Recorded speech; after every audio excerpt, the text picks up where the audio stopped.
नमस्कार, हमारे खास कार्यक्रम में आप सभी का स्वागत है। आपके साथ मैं हूं कुलदीप। आज जो शख्सियत हमारे साथ मौजूद है वो किसी परिचय की मोहताज नहीं है। राजस्थान में एक युवा नेता के तौर पर कद्दावर छवि इन्होंने रखी। अशोक गहलोत सरकार में मंत्री रहे, वसुंधरा राजे के खास नजदीकी रहे हैं और निर्दलीय भी चुनाव जीतकर जनता के दिलों में उन्होंने जगह बनाई है।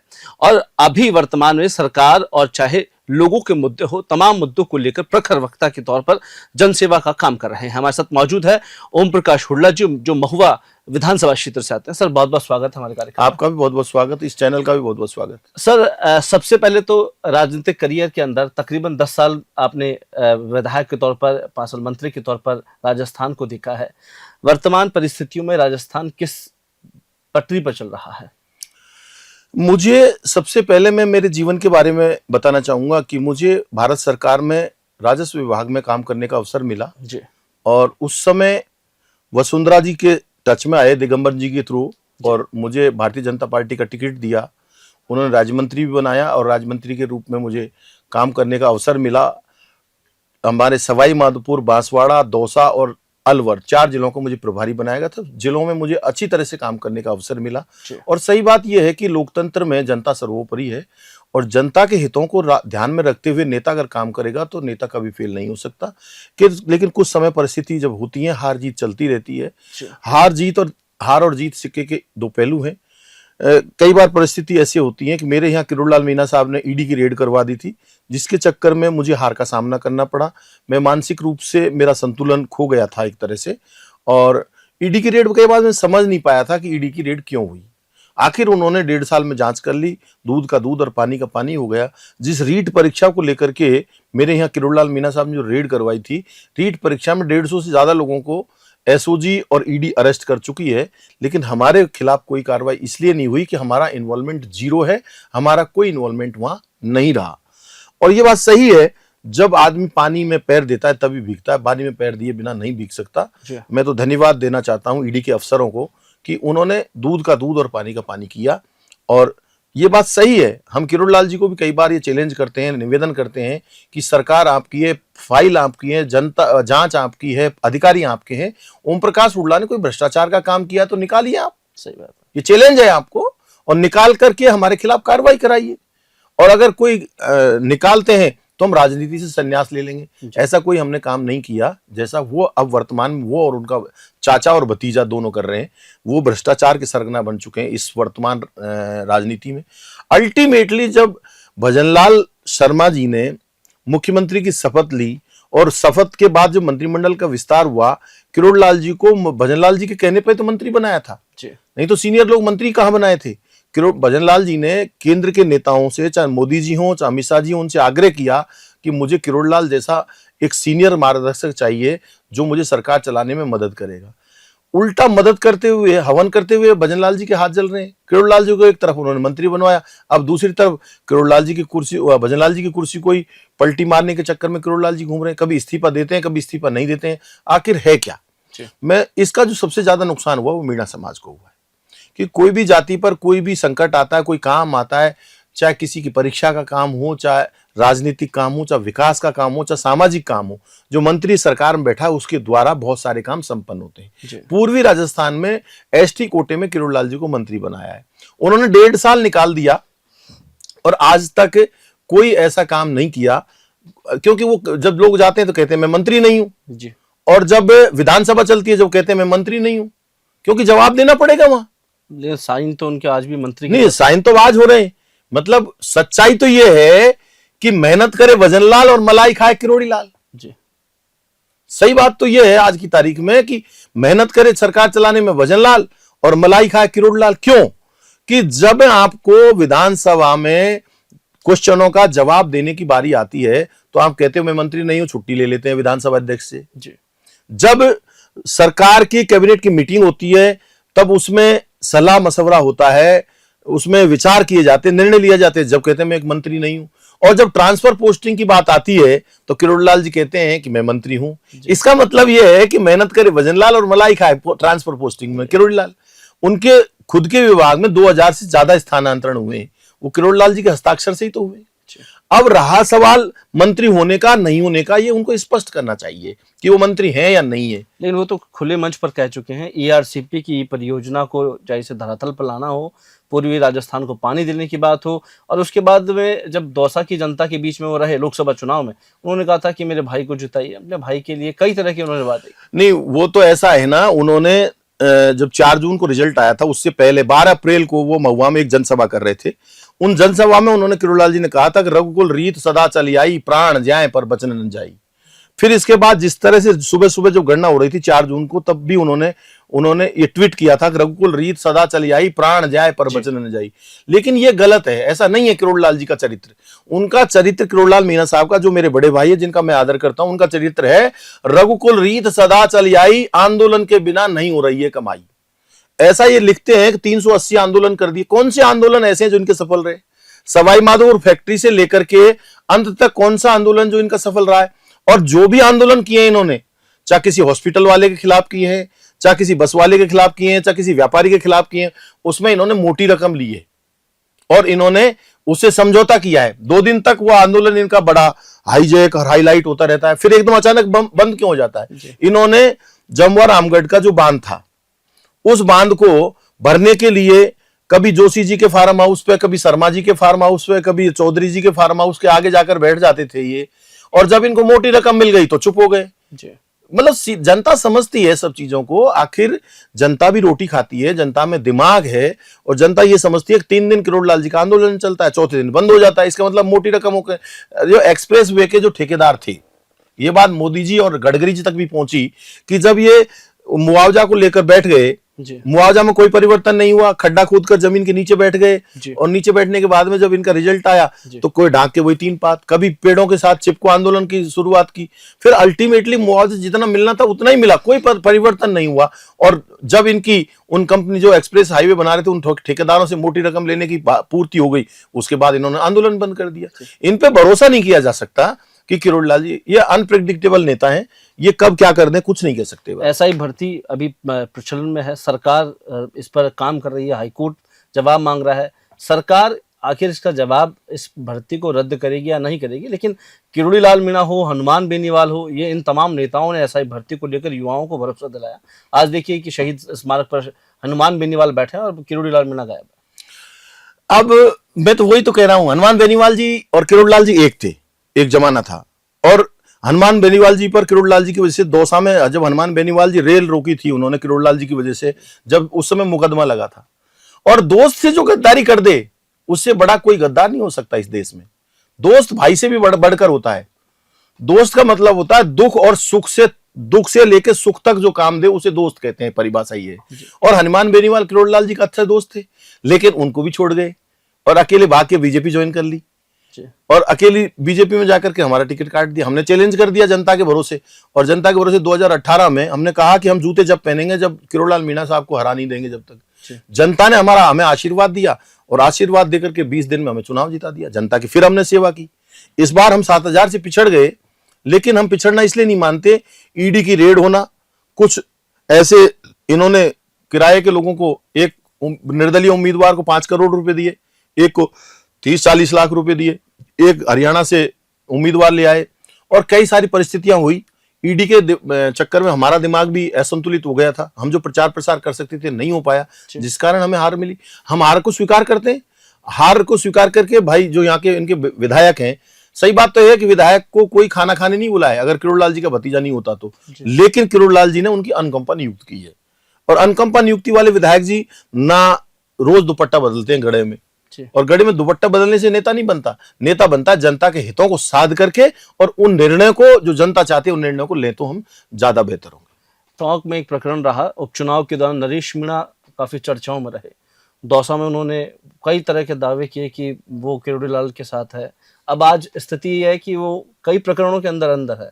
सरकार ने उनको वादा भी किया कि जल्द उनको हो सकता है कि रियायत मिले, लेकिन नरेश मीणा के साथ जो हुआ, आप उसे किस नजर से देखते हैं? पहली बात तो यह है कि नरेश मीणा जब चुनाव लड़ रहा था, बहुत अच्छी जीतने की स्थिति में था नरेश मीणा, उसको ये थप्पड़ मारने वाली जो बात थी ये नहीं करनी चाहिए थी। नंबर 1 तो एसडीएम ने जो पहला अपराध तो ये था कि एसडीएम ने जो आंगनबाड़ी कार्यकर्ता चित्रा मीणा से जो वोट डलवाया, गांव ने एक फैसला ले लिया था कि हम 85 किलोमीटर उनियारा में नहीं जाएंगे, हम देवली में जुड़ेंगे। जो आपका समरावता है वो उनियारा के नजदीक है, देवली के नजदीक है, तो उनियारा में वो नहीं जाना चाहते थे। तो सरकार को इस बात पर सावधानी से, सतर्कता से निर्णय लेना चाहिए था। कलेक्टर को मौके पे जाके समझाइश करनी चाहिए थी। जब 15-20 दिन पहले से ये एक फिक्स कर रखा था कि हम वोट कास्ट नहीं करेंगे, तो सरकार को इस बात की चिंता होनी चाहिए थी। नरेश मीणा को इस बात की चिंता थी, वो आंदोलनकारियों के साथ बैठे और उन्होंने कहा वोट नहीं डलेगा, तो नहीं डलना चाहिए था चित्रा मीणा से, जो एसडीएम ने वोट डलवाया। फिर उसके बाद गलती एसडीएम की थी, लेकिन उसके बाद जो थप्पड़ दिया वो लोकतंत्र में इस तरह की हिंसा बर्दाश्त नहीं की जा सकती। लेकिन आवेश में आके नरेश मीणा ने कर दिया। बहुत बार ऐसी घटनाएं होती हैं। नरेश मीणा ने इतना कोई बड़ा अपराध नहीं कर दिया, वो कोई आतंकवादी नहीं है, कोई सरगना नहीं है, कोई हिस्ट्री सीटर नहीं है जिसको इतने लंबे समय तक जेल में रखा जाए। लेकिन उन नरेश मीणा जी के फादर और उनके और दूसरे सहयोगी मुख्यमंत्री जी से मिले, और मुख्यमंत्री जी ने 25 फरवरी को जो मीटिंग होने वाली थी, एक बड़ा आंदोलन होने था, उसके पहले ही मुख्यमंत्री जी ने आश्वासन दिया था। और मैं जहां तक समझता हूं सीएम उनका सपोर्ट भी कर रहे हैं जितना हो सकता है सरकार से। मैं एक दिन टोंक गया था, तो वहां लोगों से जब बातचीत हुई तो यहाँ से बड़े अधिकारियों का या बड़े पदाधिकारियों का ये फोन गया था कि पीपी के पास है कि नरेश मीणा की मदद करनी है। इसका मतलब मुख्यमंत्री उनकी मदद कर रहा है, ये ऐसा दिखाई पड़ता है। अब आज उनकी थप्पड़ कांड में उनकी जमानत हाईकोर्ट से उनको मिल चुकी है। आज जमानत मिली है, मैं उनको बहुत बहुत शुभकामनाएं देता हूं। नरेश मीणा जी एक अच्छे प्रखर युवा नेता हैं। मैं उनसे यह अनुरोध करूंगा कि राजनीति ऐसे नहीं चलती, लड़ाई झगड़ों से राजनीति नहीं चलती। लड़ाई झगड़ों से राजनीति चलती होती तो किरोड़लाल मीणा मुख्यमंत्री होता। बहुत सारे लोग ऐसे हैं लड़ाई झगड़े करने वाले जो आज बड़े बड़े पदों पर होते। ना पैसे से राजनीति चलती, अगर पैसे से राजनीति चलती तो प्रधानमंत्री अंबानी और अडानी होते और मुख्यमंत्री होते। लेकिन ना लड़ाई झगड़े, ये चलती है विनम्रता से। विनम्रता में सबसे बड़ी ताकत है, अहिंसा में सबसे बड़ी ताकत है। आज एक सूट बूट में जो महात्मा गांधी जिनको हम राष्ट्रपिता कहते हैं, वो रईस घराने से थे, बैरिस्टर लंदन से करके आए थे, और उसके बावजूद भी उन्होंने एक धोती में पहनकर, एक लंगोटी पहन करके देश को आजाद कराने में अहिंसात्मक और विनय से और एक ताकत से जनता को जोड़ते चले गए। कारवां बढ़ता गया।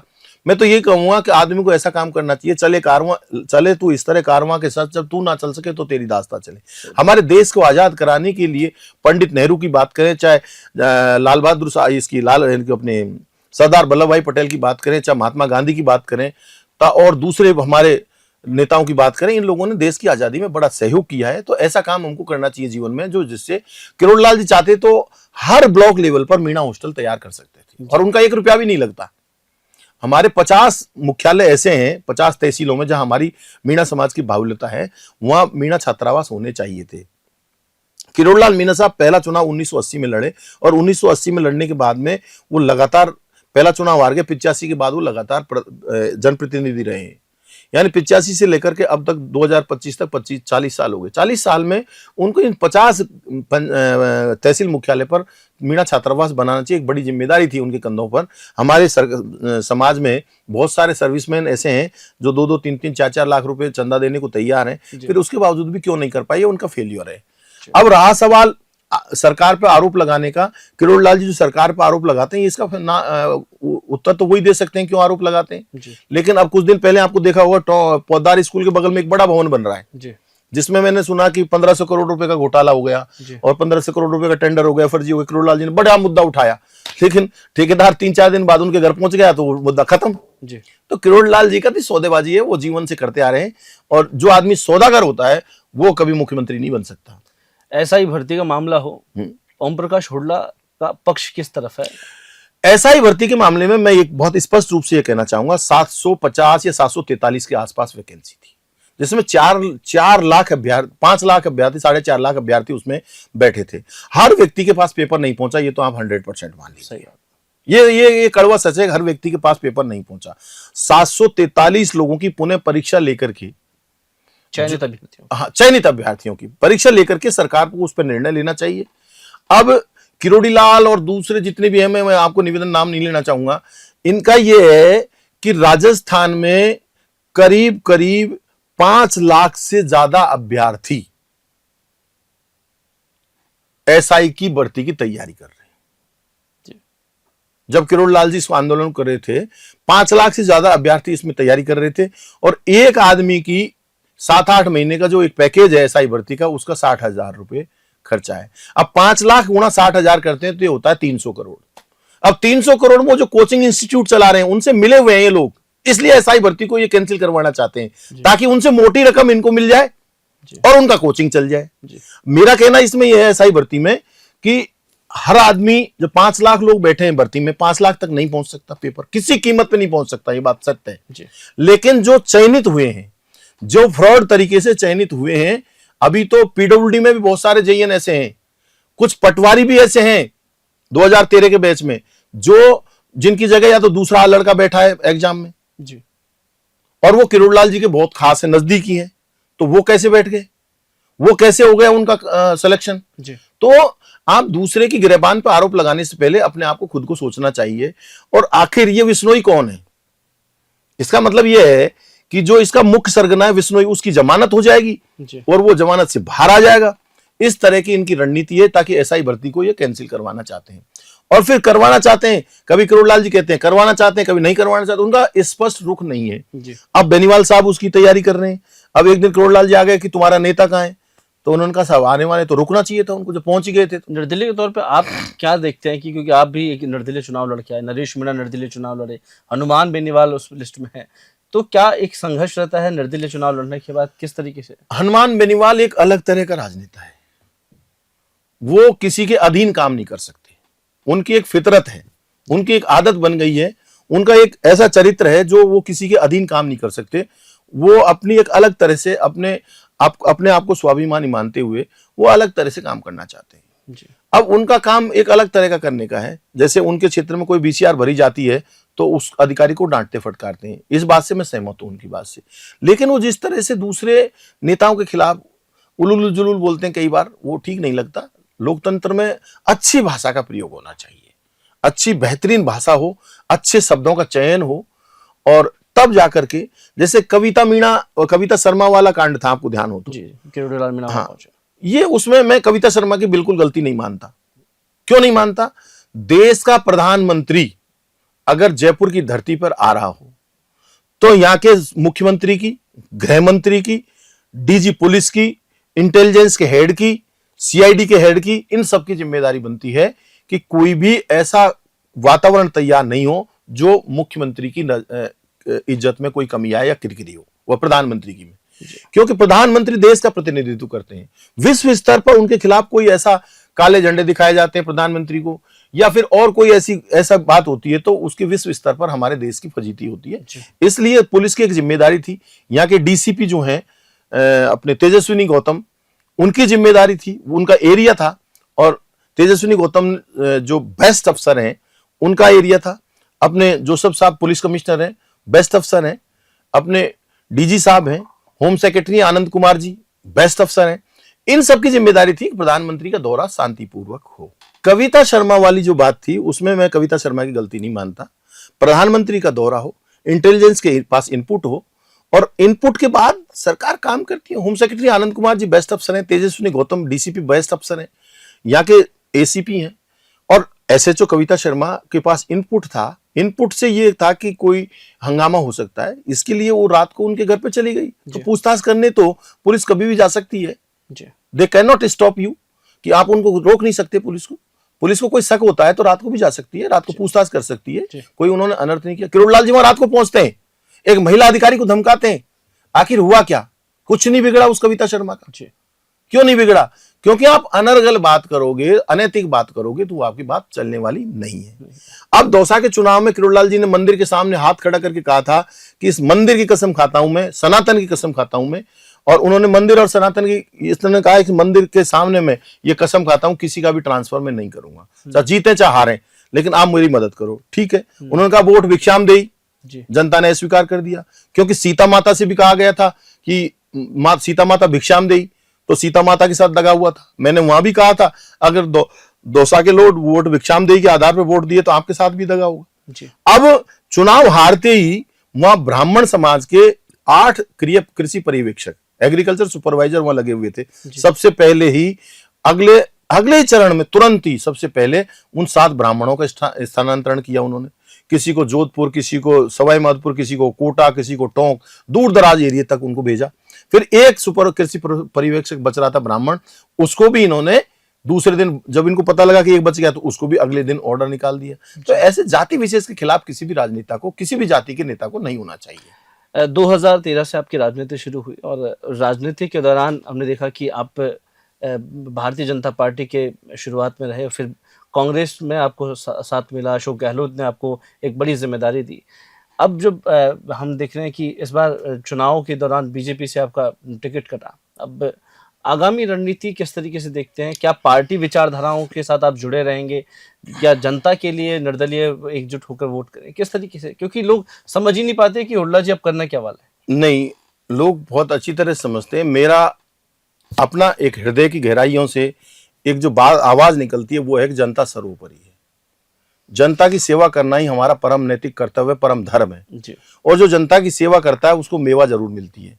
अब मैं 2013 में भारतीय जनता पार्टी के टिकट पे लड़ा, राज्य मंत्री बनाया वसुंधरा जी ने। उसके बाद 2018 में हम लोग निर्दलीय जीत करके आए और सरकार के साथ आ गए जी। सरकार के साथ आ गए।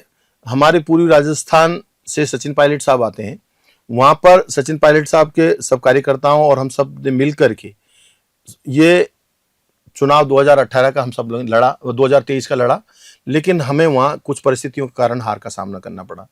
अब हमारा तो एक ही है, कांग्रेस के साथ खड़े हैं आज और कांग्रेस के साथ मिलकर के कंधे से कंधा मिलाकर काम करेंगे और आने वाला चुनाव भी हम कांग्रेस पार्टी से ही लड़ेंगे। कांग्रेस की बात होती है तो एक जिक्र आता है कि वहाँ अलग अलग अपने एक पावर सेंटर्स बने हुए हैं, अशोक गहलोत अलग, सचिन पायलट अलग, अब डोटासरा और जूली का भी नाम है। ऐसा है, मैं आपको एक निवेदन करना चाहता हूं, हम सबके राष्ट्रीय नेता सोनिया गांधी, राहुल गांधी, खड़गे साहब और प्रियंका गांधी, हम सबके राष्ट्रीय सर्वमान्य नेता हैं। राजस्थान में सचिन पायलट साहब, अशोक गहलोत जी, गोविंद सिंह डोटासरा जी, टीकाराम जूली, ये सब मिलकर संगठित मिलकर के ये चुनाव लड़ेंगे। आपने कुछ दिन पहले देखा सचिन पायलट साहब, अशोक गहलोत जी, गोविंद सिंह जी और टीकाराम जूली एक टेबल पे बैठ करके खाना खा रहे थे। इसे सामाजिक समरसता कहते हैं जी। और मैं कई बार पायलट साहब से मिलता हूं, गहलोत साहब से मिलता हूं, तो उनसे एक ही बात यह आती है कि हम सब मिलकर के साथ चुनाव लड़ेंगे और साथ चुनाव लड़ेंगे। अब छोटी मोटी पार्टी है, बड़ा परिवार है, छोटी मोटी दो घर में बर्तन उड़ते हैं, भिड़ते भी रहते हैं और फिर शांति भी होती रहती है, समझौता भी होता रहता है। लेकिन अब आने वाला जो चुनाव है हम पूरी पार्टी मिलकर के सब लड़ेंगे और हम कार्यकर्ता के रूप में काम करेंगे और कांग्रेस ने हमें मौका दिया तो चुनाव भी लड़ेंगे और जनता की सेवा करेंगे। 1.5 साल के अंदर कितना काम हुआ आपकी विधानसभा में? 1.5 साल के अंदर मेरी विधानसभा क्षेत्र में हमारे विधायक जी को दुपट्टे बदलने के अलावा कोई काम नहीं हुआ है जी। जो भी काम हुए हमने जो पुराने कार्यकाल में जो हमने सैंक्शन कराए थे वही उनके उद्घाटन करने की बात कर रहे हैं। अस्पताल में जो हर दिन हमारी चद्दर बदलने का काम था उन्होंने बंद कर दिया। अस्पताल में जो बेडों की व्यवस्था थी वो बंद कर दिया। अस्पताल में जो हम एयर कंडीशन मरीज के लिए लगवाए थे वहां पीएमओ और दूसरे डॉक्टर्स के घरों में लग गए, वो एसी वहां के उतार लिए। ये हमारे विधायक जी ने वहां का डेवलपमेंट कराया है। स्वामी विवेकानंद जी की मूर्ति बस स्टैंड के बाहर लग रही थी, वो उन्होंने उतार ली और उतार करके उसको एक शटर के अंदर बंद करके रख रखा है। बाबा साहब भीमराव अंबेडकर की हमने मार्च 2019 में एक मूर्ति लगाई थी अंबेडकर भवन के सामने, वो हटाई और वहां हमारे दलित समाज के गिरवर बैरवा, रामचंद्र बैरवा, योगेश पनवार और कई सारे लोग पदाधिकारियों की जो दलित समाज से संबंध रखते हैं उनका नाम था, वो प्लेट हटा करके उन्होंने एक नगर पालिका की प्लेट लगवा दी। ये हमारे विधायक जी ने डेवलपमेंट किया है जी। इसके अलावा मुझे नहीं लगता कोई बड़ा डेवलपमेंट। आप लाइव आते हैं, कई बार आरोप लगाते हैं भ्रष्टाचार किए कि आपके विधानसभा क्षेत्र में नगर पालिका हो या तमाम तरह के विभाग, उनमें खुलकर भ्रष्टाचार। हाँ, मैं खुला आरोप इसलिए लगाता हूं, मैं साक्ष्यों के आधार पर बात करता हूं। अब हमारे वहां तहसीलदार लगे हुए हैं, उनको 2% कमीशन रजिस्ट्री पे चाहिए ही चाहिए। कई गिरदावर मेरे से कहते हैं, कई पटवारी मेरे से कहते हैं कि हमारी सिफारिश भी नहीं मानता है तहसीलदार। पृथ्वीराज करके जो तहसीलदार लग रहा है वो खुलेआम भ्रष्टाचार कर रहा है और खुलेआम भ्रष्टाचार करे भी क्यों नहीं, क्योंकि वो विधायक जी को कमीशन देता है और जो अधिकारी कमीशन देता है आप समझ सकते हो कि फिर वो खुला भ्रष्टाचार करेगा। नगर पालिका में खुल्ला भ्रष्टाचार हो रहा है। बहुत सारी चीजें ऐसी हैं और साक्ष्यों के आधार पर मैं तो चैलेंज करके बोलता हूं, अगर मेरी कोई गलती हो तो 1 लाख रुपए इनाम के दूंगा, तो लो ना इनाम। भाई मैं 1 लाख रुपए इनाम की बात कर रहा हूं तो आप इनाम लो, कौन मना कर रहा है। आप लाओ कि भाई मैंने कोई आरोप लगाया इन पे, जब अभी 4 दिन पहले आरोप लगाया कि जिस नाले की सफाई कर रहे हैं वो 32 इंच ऊपर से खाली है, नीचे 28 इंच में भी कचरा नहीं है, उसमें भी 1 फीट पानी है और उसके नीचे 1.5 फीट कचरा है। ये कहते हैं हम 10 फीट तक खोदेंगे उसको, जब नीचे 5 5 फीट पे ही नाले की गहराई 5 फीट है, तो आप 10 फीट तक खोद कैसे पाओगे? वहां के अधिकारियों से जब मैंने बात की, साहब बिल पेमेंट कम कर देंगे। अरे भाई, बिल पेमेंट कम कर दोगे, जो 6,57,000 रुपए का टेंडर होना चाहिए था, वो तुमने 24,98,782 का टेंडर कैसे कर दिया जी? आपने अब एक लिमिट क्रॉस कर रहे हो। फिर आपको अगर 7 लाख का टेंडर काम था तो 7 लाख का टेंडर करना चाहिए था जी। तो मैंने कहा किसके पास तुम पहुंचा रहे हो? अब कई बार विधायक जी के बारे में बात करते हैं तो कई बार मेरे गांव में गए साहब, वो उन्होंने मेरे गांव में एक 2 लाख लीटर की टंकी बनी हुई है, दूसरी टंकी घोषणा करिया है, नॉर्म्स में ही नहीं आती, नियम में ही नहीं है उस टंकी को बनाना। तो विधायक जी को पता ही नहीं है, समझ ही नहीं है कि कौन सी घोषणा करनी है। किसी गांव में जाते हैं, वहां से लेटर मिलता है, कलेक्टर साहब को चिट्ठी लिख देते हैं, ये लेटर यहां से मिला जनसुनवाई के दौरान और आप इस पे कार्रवाई करें। कलेक्टर के पास पावर ही नहीं है जी। कलेक्टर क्या करेगा? हेडपंप लगा देगा, सड़क बना देगा, नाला बना देगा, टंकी बना देगा। कलेक्टर कहां से बना देगा? कलेक्टर के पास फंड ही नहीं है, कोई प्रावधान ही नहीं है कलेक्टर के पास। कलेक्टर के पास करोड़ 2 करोड़ रुपया आता है जो आपदा के लिए स्थित होता है, वो आपदा में ही कर सकता है। अभी इन्होंने करीब 2 करोड़ रुपया 100 स्कूलों के लिए 2 करोड़ रुपए ने आपदा से किए, उसमें भी इन्होंने भारी भ्रष्टाचार किया है। उसमें सिर्फ पुताई करके और छोड़ दी स्कूलों को, जबकि उनकी छत ठीक करनी थी, फर्श ठीक करनी थी, दीवारों पर रिपेयरिंग करना था, नहीं किया इन्होंने। तो और किरोड़लाल जी का भतीजा, उस कंपनी को, एक कंपनी है उसका नाम मुझे याद नहीं है, गुप्ता की, उस गुप्ता की कंपनी के नाम पर ये काम कर रहे हैं। तो इन्होंने भ्रष्टाचार अगर नहीं है, मैं तो ये कहता हूं विधायक जी, आपने, हमारे विधायक जो हैं उन्होंने कॉन्ट्रैक्ट दिया है 72 लाख रुपए का नालों की सफाई का। मेरा आरोप है कि ये पूरा काम मात्र ज्यादा 22 लाख रुपए का होना चाहिए। आपने 50 लाख रुपए का ज्यादा दे दिया। तो उनको लाइव आकर के मेरी बात का जवाब देना चाहिए। क्या वो मुझे इस लायक नहीं समझ रहे कि मेरी बात का जवाब दे? मैं जनता के हितों की बात कर रहा हूं। मैंने बांस डाला नाले में, 5 फीट गया, 5 फीट गहराई हो गई और उसमें से 2.5 फीट खाली है ऊपर, तो 2.5 फीट खाली है, उसमें से कौन सी मिट्टी उठाएंगे? उसके भी पैसे उठाने की बात कर रहे हैं जी। तो ये भ्रष्टाचार खुल्लम खुल्ला है ना जी। तो ये ऐसी चीजें हैं जो जनता को दिखती है, जनता सब समझती है। बजरी माफिया राजस्थान में सक्रिय है, सरकारें कोशिश करती है लेकिन रुक नहीं रही है। आप सवाई माधोपुर, टोंक, ये ऐसी जगह है जहां से दिन रात हजारों की संख्या में ट्रैक्टर ट्रॉलियां निकल के जयपुर पहुंच रही है। बजरी माफिया की बात मैं करूं आपको तो बजरी बनास से निकल रही है और बनास सवाई माधोपुर जिले में आती है। सवाई माधोपुर जिले से सबसे ज्यादा बजरी निकल रही है, जो विधानसभा क्षेत्र से किरोड़लाल मीणा साहब विधायक। तो वहां के क्षेत्रीय विधायक को यह ध्यान होना चाहिए, बजरी के कारण कई लोगों की मौत हो गई, कई लोगों को मौत से भी ज्यादा विकलांग हो गए, कई लोगों का एक्सीडेंट हो गया। तो उनके पुलिस पे भी चढ़ा देते हैं तो आजकल। कई बार ऐसी व्यवस्थाएं रही, कई बार पुलिस कांस्टेबलों की भी मृत्यु हुई है। अभी थोड़े दिन पहले लूणी में मृत्यु हुई थी। ये दुर्भाग्यपूर्ण घटना है। लेकिन मैं ये इसका सीधा आरोप लगाता हूं नेताओं पर। नेताओं की सह के बिना पुलिस सहयोग नहीं कर सकती और पुलिस के सहयोग के बिना ट्रैक्टर नहीं निकल सकते। यह स्पष्ट है जी। नेता सरकार पर या पुलिस पर दबाव बनाते हैं और वहां से वो बजरी का खनन करवाते हैं और बजरी को एक तरह से वहां से दूर ले जाने का काम करते हैं जी। अब किरोड़लाल जी ने अभी सरकार पर यह आरोप लगाया, मुख्यमंत्री पर यह आरोप लगाया कि उनके चहेते को टेंडर दे दिया और टेंडर देकर के बिसलपुर बांध से गाद निकालने के नाम पे वो हर दिन 40 करोड़ 50 करोड़ की, ऐसा कुछ था, 20 करोड़ का कुछ था, 20 करोड़ की बजरी निकाल रहे हैं।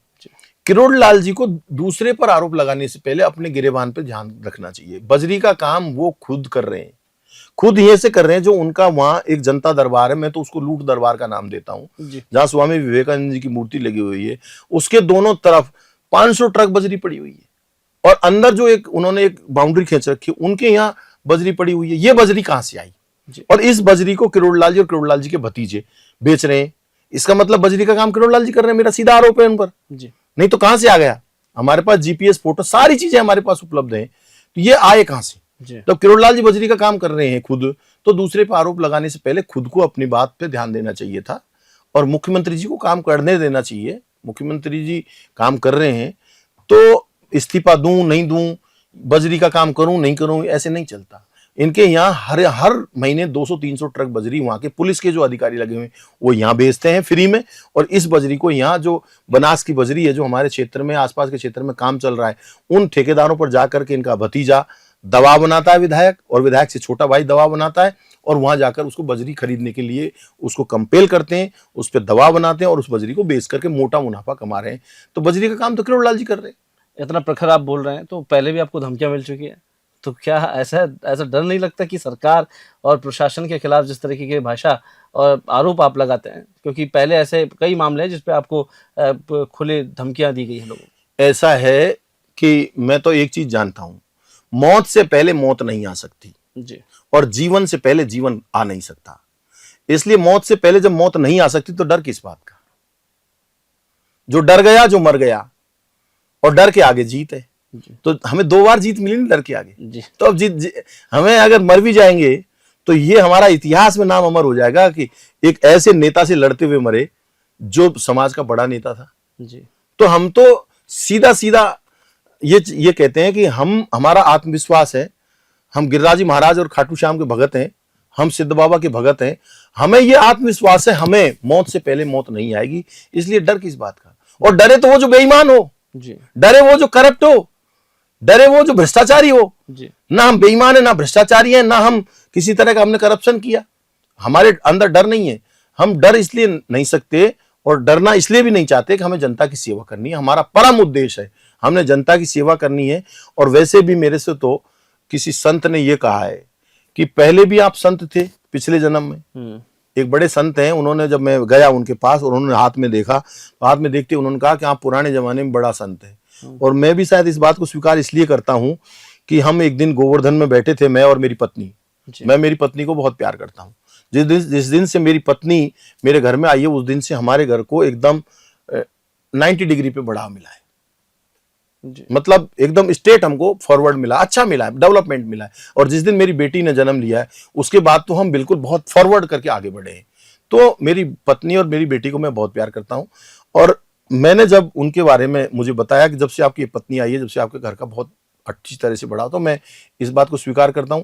लेकिन साथ ही जब मैं और मेरी पत्नी गोवर्धन की परिक्रमा में बैठे थे और हमारे मन में आया कि हे भगवान, हम गिरिराज जी महाराज हमको कोई ऐसा आशीर्वाद दे जो हम यहाँ एक धर्मशाला बना सकें। और तुरंत वहां हमको थोड़ी देर बाद एक नाई का लड़का साइकिल लेकर के आता है, हमको 5 मिनट में कहता है, मैंने कि यार कोई जमीन मिल सकती है? ये खेत मेरा ही है, एक बंसल को बेच दिया, बंसल आधे घंटे में आते हैं और हम उस जमीन का सौदा कर देते हैं। ये गिरिराज महाराज की कृपा तो है। तो फिर डर किस बात का है? गिरिराज महाराज जब तक बैठा है हमारा बाल भी बांका नहीं हो सकता। और इस बात का मुझे जरूर दुख रहेगा कि किरोड़लाल मीणा साहब मीणा समाज के बड़े कद्दावर नेता थे। उन्होंने अपने आचरण के कारण अपनी व्यवस्थाओं को खराब किया, नहीं तो ये आदमी मुख्यमंत्री बन सकता था। ये मुख्यमंत्री नहीं बना, ये मैं हृदय से दुख प्रकट करता हूं। लेकिन क्यों नहीं बना? क्योंकि विनम्रता नहीं है। आज जिन विधायकों को इन्होंने साथ दिया वो भी विधायक इनके साथ नहीं, क्योंकि रोज उन विधायकों के क्षेत्र में भी एसडीएम लगाना चाहते हैं, तहसीलदार लगाना चाहते हैं, तो विधायक कैसे बर्दाश्त कर लेगा? विधायक तो इनके पैर छू लेता है, उसी में आशीर्वाद मान लेना चाहिए। भाई इनके पैर छूते हैं, उसी में इनको एक तरह से उनको आशीर्वाद देना चाहिए। अब ये रोज उनके अधिकारों के बीच अगर हनन करेंगे, उनके अधिकारों के बीच खलल डालेंगे तो अपने आप बिगाड़ होगा। आज किरोड़लाल जी कहते हैं मैंने बहुत सारों को जिताया लेकिन कोई विधायक मेरे पास नहीं है। वो इसलिए नहीं है कि ये रोज उनको बंधुआ मजदूर बना के रखना चाहते हैं। विधायक बंधुआ मजदूर किसी का नहीं है। अब जनता है, जनता के द्वारा, by the people, for the people, to the people. जनता का, जनता के द्वारा, जनता के लिए। विधायक नेता होता है, सब समाज का होता है। जिसने वोट दिया उसका भी होता है, जिसने वोट नहीं दिया उसका भी होता है। और मैं तो इस बात के लिए कहना चाहता हूं, है वही सूरमा इस जगत में जो अपनी राह बनाता है, कोई चलता है पद चिन्हों पे, कोई पद चिन्ह बनाता है। हमने महुआ विधानसभा क्षेत्र में राजनीति के नए आयाम पैदा करके, नए पद चिन्ह बना करके इनको राजनीति करना सिखा दिया कि राजनीति कैसे होती है। सर के बल झुका दिया, इनको घुटनों पे टिका दिया। आज विपक्ष में मेरी बात का जवाब दो ना भाई। सही बात। अगर मैंने कोई करप्शन किया है, तुम्हारे पास सरकार है, जांच है, फाइल है, अधिकारी हैं, तुम जांच करके मेरे ऊपर आरोप लगाओ। और मैं तुम पे आरोप लगा रहा हूं, तो अगर तुम उसका जवाब नहीं दे रहे तो आरोप सत्य है वो। अब रहा सवाल, अब एक खेड़ला बुजुर्ग को पंचायत समिति बनाने का बड़ा मुद्दा है। खेड़ला बुजुर्ग की पंचायत समिति में पहली बात तो ये सांथा, पलानेड़ा, गाजीपुर, भोपर, शाहपुर, पावटा और ये सारी ग्राम पंचायतें, ये मोहनपुर सहित ये खोर्रा मुल्ला पंचायत समिति बनाना चाहते हैं, उसमें नहीं जुड़ना चाहते। तो इनको तो महुआ में रहने दिया जाए जो लोगों की डिमांड है। और सही बात है, जो आदमी घेणोली है, मोहनपुर है, वो 4 किलोमीटर दूर है, 3 किलोमीटर दूर महुआ से घेणोली है, वहां 8 किलोमीटर क्यों जाएगा? वो नहीं जाना चाहिए। फिर रहा सवाल दूसरा, ये बची हुई पंचायतें, चाहे ओंड गुजर है, कोंडला है, खानपुर है, तालचड़ी है, समसपुर है, ढंड है, नाइडा है, जलालपुर है, सलेमपुर है, बड़ा गांव है, खेड़ला बुजुर्ग है। इन पंचायतों में बाड़ा बुजुर्ग है, खोर्रा मुल्ला, इन पंचायतों में सबसे बड़ी आबादी है तो वो खेड़ला बुजुर्ग की है। और खेड़ला बुजुर्ग से मैं हमने एग्रीकल्चर कॉलेज 10 करोड़ रुपए का एग्रीकल्चर कॉलेज का काम चल रहा है जी। और वहाँ उप तहसील मुख्यालय है, 3.5 करोड़ रुपए के स्टेडियम का काम चल रहा है, सामुदायिक स्वास्थ्य केंद्र 5.5 करोड़ का हमने बनाया है वहाँ, और वहाँ बहुत सारी चीजें हैं।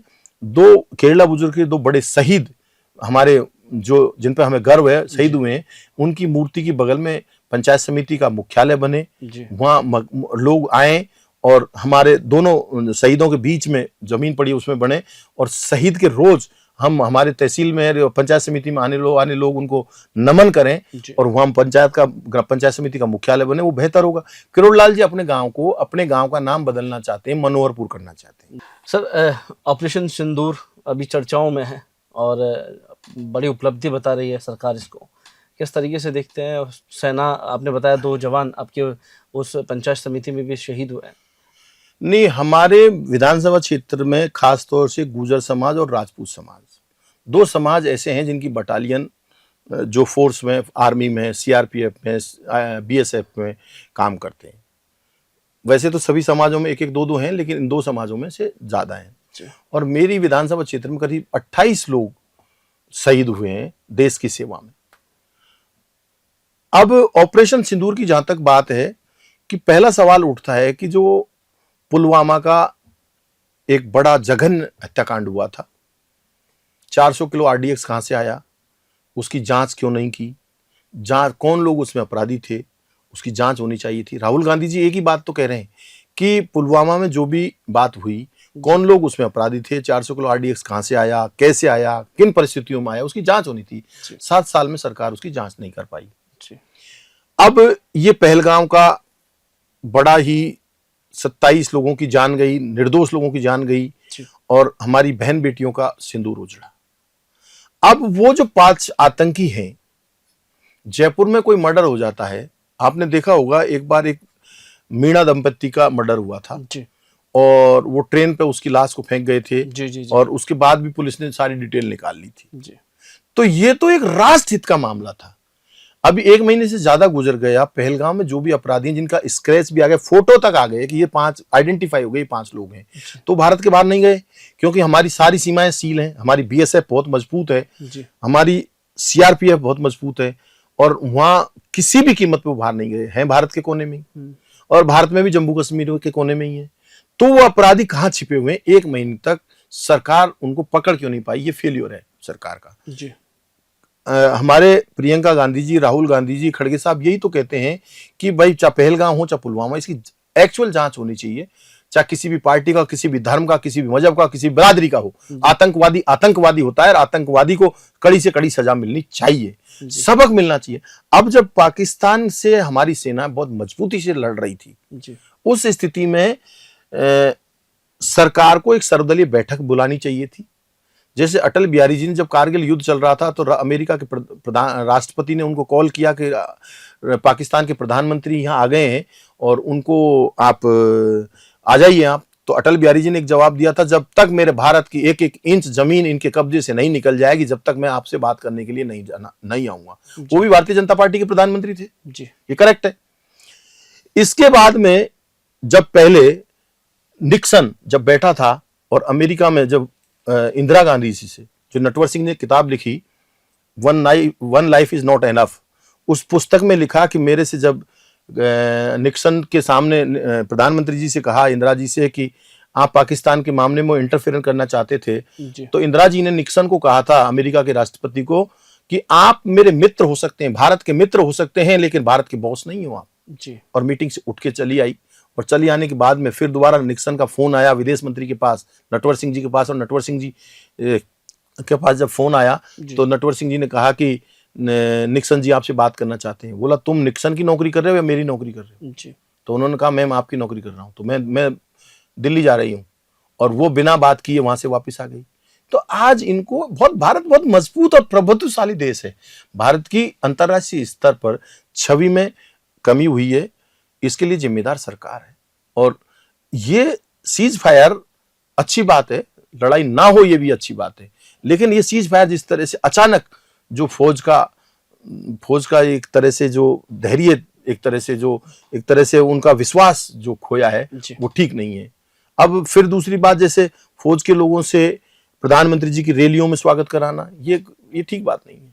जी। अच्छी बात ये है आप देश हित में काम करो, और देश हित में काम करते हुए आपको, जैसे राम मंदिर का निर्माण किया, अच्छा काम किया, 370 हटाई, अच्छा काम किया, प्रधानमंत्री जी धन्यवाद के पात्र हैं।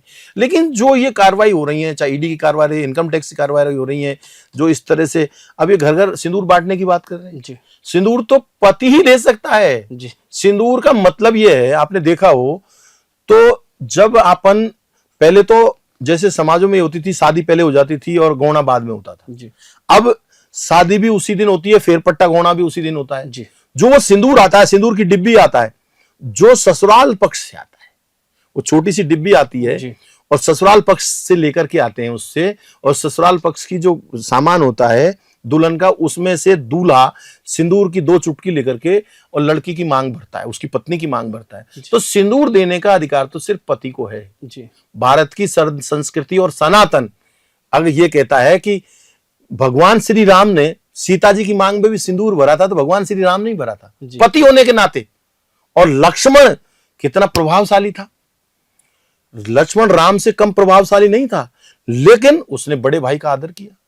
और जब उसके कंगन जब मिल रहे थे, सीता का हरण हुआ था, तब लक्ष्मण से पूछा कि ये कंगन किसके हैं, तो भगवान श्री राम को कहा, भ्राता श्री मैंने तो कंगन देखे ही नहीं, मैंने तो सिर्फ माता समझकर सीता के पैरों की तरफ ही मेरा ध्यान रहा है, ना मैंने कंगन देखे, ना मैंने नथ देखा, ना मैंने टीका देखा, मैंने उनका चेहरा ही नहीं देखा सीता माता का आज तक।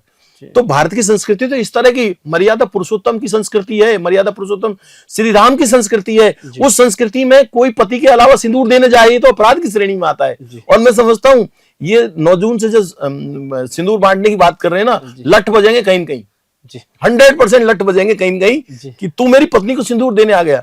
और इसमें कुछ कार्यकर्ता ऐसे भी होंगे जो उद्यम करने के लिए पहुंचेंगे, जिनका बीजेपी से कोई लेना देना नहीं होगा, कांग्रेस से कोई लेना देना नहीं होगा, लेकिन सिंदूर देने वहां पहुंच जाएंगे। कई लोग अपनी गर्लफ्रेंड को भी सिंदूर देने पहुंच जाएंगे। तो इसमें लठ बजने की तैयारी है। इस तरह का डिसीजन ये ठीक नहीं है देश की संस्कृति को। मैं तो कहना चाहता हूं कि चाहे हिंदू हो, चाहे मुसलमान, सिख हो, चाहे ईसाई, जैन हो, चाहे पारसी, अपने अपने मतावलंबियों को अपने अपने अधिकारों की बात रहते हुए अपनी पूजा पाठ की अनुमति, देश का सेकुलर देश है ये, भारत का संविधान है ये, बाबा साहब भीमराव अंबेडकर का देश है, उन्होंने इस देश को बनाया, उस संविधान को बनाया है। तो उस संविधान के तहत सबको अपने अपने मतावलंबियों को अपने अपने धर्मों की पूजा पाठ करने का अधिकार होना चाहिए, चाहे हिंदू हो चाहे मुसलमान। सब आज भारत का मुसलमान है तो वो भारत का भारतीय हिंदुस्तानी है। सारे जब मुसलमानों से बात करते हैं हम कहते हैं हम हिंदुस्तानी है, हम मुसलमान बाद में पहले हिंदुस्तानी है। हिंदू कहते हैं हम हिंदू बाद में पहले हिंदुस्तानी है। सिख कहता है हम पहले सिख बाद में हम पहले हिंदुस्तानी है। ईसाई कहता है पहले हम हिंदुस्तानी है फिर ईसाई बाद में। तो पहले हिंदुस्तानी है हम सब लोग। और हम जाति बिरादरी में जितने लोगों को धर्म के रूप में बांटेंगे तो देश का बंटवारा होने की संभावना रहेगी। और देश का बंटवारा किसी कीमत पे नहीं होना चाहिए। हमारे हित और अहित की बात नहीं है। राष्ट्र है तो हम हैं, राष्ट्र नहीं है तो हम नहीं है। राष्ट्र हित सर्वोपरि है, देश हित सर्वोपरि है। हमारी उन भावनाओं के साथ खिलवाड़ नहीं करना चाहिए जिससे जनता की भावनाएं आहत हो। हुड्डा साहब, 3.5 साल बचे हैं अगले विधानसभा चुनाव को, और चुनाव की तैयारियां लगभग सब आखिरी मोमेंट पर करते हैं। लेकिन जिस तरीके से जनता के प्रखर मुद्दे हो, तमाम चीज़ें हों, कि किस तरीके से देखते हैं कि 3.5 साल के अंदर उस आवाम को, उस जनता को जिस विधानसभा से आप चुनाव लड़े, क्या संदेश देंगे और किस तरीके से आप आगे की रणनीति को तय करके उस चुनाव को पहुंचे? मैं तो कुलदीप जी आपसे एक ही बात कहूंगा, अब वो जो पुराना जमाना गया। 5 साल विधायक 4.5 साल तक ये जयपुर एयर कंडीशन में रहते थे, लास्ट के 6 महीने में जाकर जनता को संभालते थे। अब तो आपको 24/7 30 डेज 365 साल के और 1825 दिन काम करना पड़ेगा। 24 घंटे 7 दिन इंटू 3 महीने के और 365 साल के और 1825 दिन 5 साल के। आपको 5 के 5 साल 1825 दिन मजदूर बन के काम करेगा तो जनता आपको स्वीकार करेगी, अन्यथा आपको अस्वीकार कर देगी। बचे 3.5 साल हैं। अब लास्ट के 1 साल को 2028 को तो गिनते ही नहीं है, क्योंकि उस समय तो फिर अधिकारी भी रिवोल्ट करना शुरू कर देते हैं। जो सरकार होती है उनके अधिकारियों को मानना बंद कर देते हैं, और जो सरकार आने वाली होती है उस विधायक के या उस प्रत्याशी के साथ आप समझते हो उसके साथ जुड़ना शुरू कर देते हैं ये लोग। तो अब 2.5 साल बाकी मानता हूं मैं तो चुनाव की, और 2.5 साल में जनता के हितों को ध्यान में रखना। जनता ये नहीं चाहती आप कॉलेज खोलो, बड़े उद्योग खोलो। जनता ये चाहती है उनके छोटे छोटे काम है। पानी नहीं आ रहा, आपको फोन किया, उसका समाधान होना चाहिए। बिजली नहीं आ रही, बिजली का कनेक्शन नहीं हो रहा, पानी का कनेक्शन नहीं हो रहा, नगर पालिका पट्टा नहीं दे रही। अब बहुत सारे लोग जो बड़ी स्कूल चला रहा है, जिसका टर्नओवर ही 10 करोड़ का है, उसके लिए तो 1 करोड़ रुपए भी कोई मायने नहीं रखता। लेकिन जो आदमी 300 रुपए कमा रहा है, उसके तो 20 रुपए भी अगर किराए के लगते हैं, 3 दिन आना पड़ता है महुआ मान लो, तो उसके तो 60 रुपए खर्च हो गए। उसके लिए 60 रुपए बहुत महत्वपूर्ण है। 300 रुपया नुकसान हो गया। 300 रुपए बिलदारी के जो मिलते हैं, उसको 3 दिन आ गया तो 900 रुपए हो गए, 60 रुपए और 960 का नुकसान हो गया। उसके बच्चों को तो रोटी नहीं मिलेगी। इसलिए छोटे मुद्दों को पकड़ना चाहिए और छोटे छोटे मुद्दों को पकड़ करके उनको जनता के बीच बैठ करके उनका समाधान ढूंढना चाहिए, और तब जाकर ही मैं समझता हूं जनता के हितों की रक्षा की जा सकती है। 10 साल में क्या हुआ, 20 साल में क्या हुआ, इन बातों से कोई अब लेना देना नहीं है। 10 लोग आरोप लगाते हैं कि 10 साल में भ्रष्टाचार हुआ, तो तुम आरोप को सिद्ध करो भाई। और नहीं हम आरोप लगा रहे हैं, हम सरकार आएगी हमारी जब हम सिद्ध कर देंगे। हम तो अभी कह रहे हैं आपसे आरोप लगा रहे हो। तो इनका मतलब यह है कि ये कुल मिलाकर राजनीति अब में और 20 साल पहले में बहुत परिवर्तन आ गया। अब हर आदमी, हर मतदाता विधायक से, सांसद से जुड़ करके अपनी पहचान देना चाहता है। पहले जमाने में गांव में एक भोरा पटेल ने फेंटा बंधवा दिया, पूरा गांव वोट दे देता था उसको। अब नहीं है। अब भोरा पटेल ने फेंटा साफा बंधवा दिया प्रत्याशी को, तो कहते हैं भोरा पटेल ही पेटी भरेगा तेरी। अब तो हर व्यक्ति जुड़ना चाहता है, छोटे से छोटा आदमी जुड़ना चाहता है कि मुझे विधायक जाने, मुझे सांसद जाने, मेरी पहचान हो, मेरा काम पड़े तो मेरे नाम से मैं फोन करूं तो मेरी रिकॉग्निशन हो। ये परिवर्तन है। और महुआ विधानसभा क्षेत्र तो राजस्थान में सबसे टफेस्ट, जहां किरोड़लाल मीणा साहब से चुनाव लड़ना हो। अब इन्होंने 22 बूथों पे तो हमको एक वोट नहीं डालने दिया और जीते 7000 से। अब 22,000 वोटों पे तो इन्होंने हमने एक वोट नहीं डालने दिया। अगर ये बूथ कैप्चर नहीं करते तो इनका उस्ताद भी चुनाव नहीं जीत सकता। लेकिन इस बार बाजार के वोट हमारे खराब हो गए। कुछ उम्मीदवार ऐसे खड़े हो गए जिनके कारण हमें नुकसान हुआ। लेकिन नुकसान और फायदे चलते रहते हैं, लेकिन जनता का नुकसान नहीं होना चाहिए। जनता का नुकसान जहां होता है, अब इन्होंने 18 सरपंचों की एक तरह से खाते को सीज कर रखा है, जिनका कोई दोष नहीं, बिल्कुल भी दोष नहीं। ऐसे ऐसे आरोप हैं जैसे किसी व्यक्ति ने 3 सेट बना दिए, 3, एक गुर्जर समाज को बना दिया, एक ब्राह्मण समाज को बना दिया और एक बैरवा समाज को। 3 समाज के लोग निवास करते हैं जैसे मानो वहां, एक 3 अलग अलग सेट बना दिए। 3 मतलब एक प्रजापति समाज रहता है, गुर्जर समाज रहता है, बैरवा समाज, 3 समाजों के लिए बना दिए। अब पिछले 2 साल पहले उस पंचायत में बनाए, 2 साल में बैरवा समाज में भी एक व्यक्तियों की मृत्यु हो गई और प्रजापति समाज में भी 1-2 व्यक्तियों की मृत्यु हो गई। तो उनमें तो वहां उनकी एक तरह से दाह संस्कार की मिट्टी और वो सारी मिल गई उनको।